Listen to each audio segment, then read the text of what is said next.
change lives, cambiar vidas, change lives, change organizations, 改变世界 change organizations, change the world.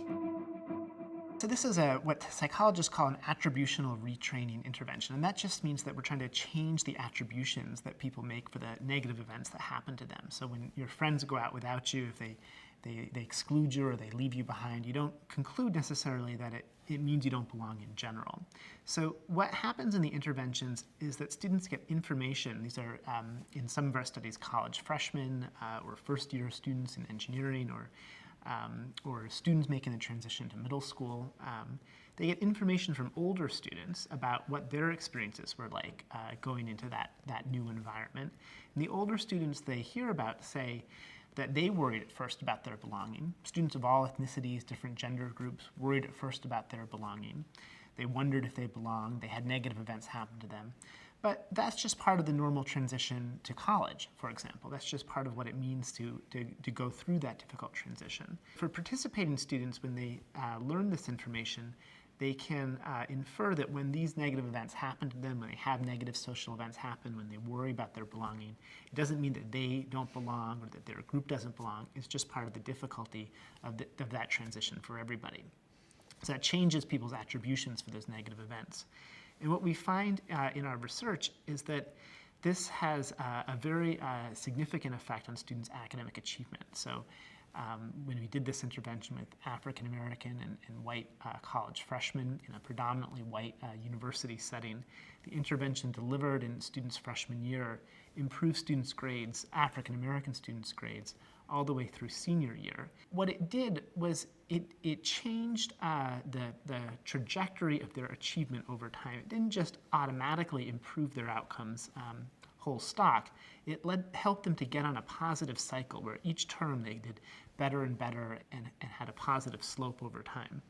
In addition, we found that a factor that accounted for this was really this change in social construal. So in the first week after the intervention in students' freshman year, we asked them each day to tell us what kinds of events happened to them, what good and bad events happened to them, and how they felt like they belonged at that time.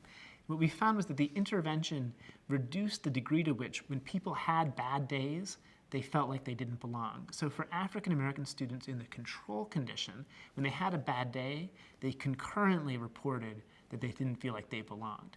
And the treatment prevented that from happening. It helped them continue to feel that they belonged, even when they had the bad day. In other research, we find that with women in engineering, this kind of intervention increases women's confidence in their ability to handle daily school stressors. It makes them have higher and more stable self-esteem.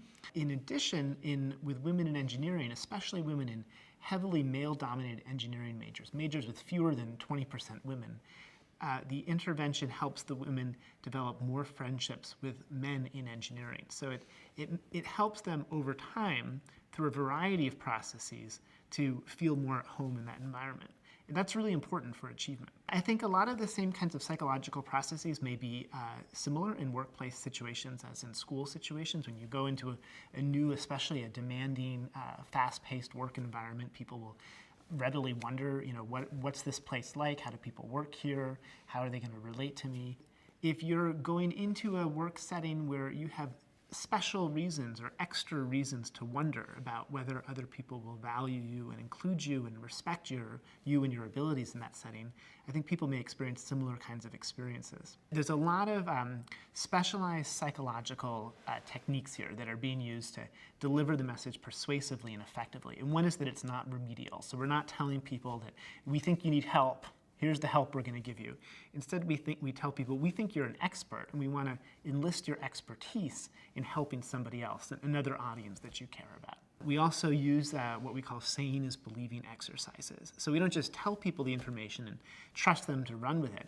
Instead, we ask them to write about this. We give them the information. We ask them to write about how this process is true, how this process of worrying about your belonging at first but overcoming those worries is true for them, to connect it to their own experience, and then to advocate for that to an audience that they care about, to next year's freshmen. As part of this phenomenon is that people really feel like they're the only one, and everybody's feeling like they're the only one. I taught a freshman seminar class in the fall quarter one year where At one point in the class, I asked the students to take 10 minutes and just write about the difficulties they were experiencing in their transition to college. These kids have been on campus for maybe a month.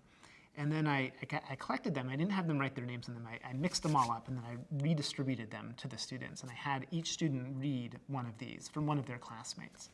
And what was so striking was how each of these things, you only had to read 2 or 3, described just in eloquent, just articulate, sort of emotive language about the feelings of sort of loneliness, the struggles, the challenges that these students are facing. I mean, going to college for many people is, leaving your home community. You're going to a new place. Your high school friends, are largely not there, if at all. You're living in an entirely new environment. You might be in a different region of the country. The academic world is very different. How you do well, what it takes to do well is very different than in high school. And so these students wrote this, and it was so powerful to hear. It was powerful for me, but it was especially powerful for the students, because you could just feel that this thing that they each felt was just unto them was all of us, was all of them.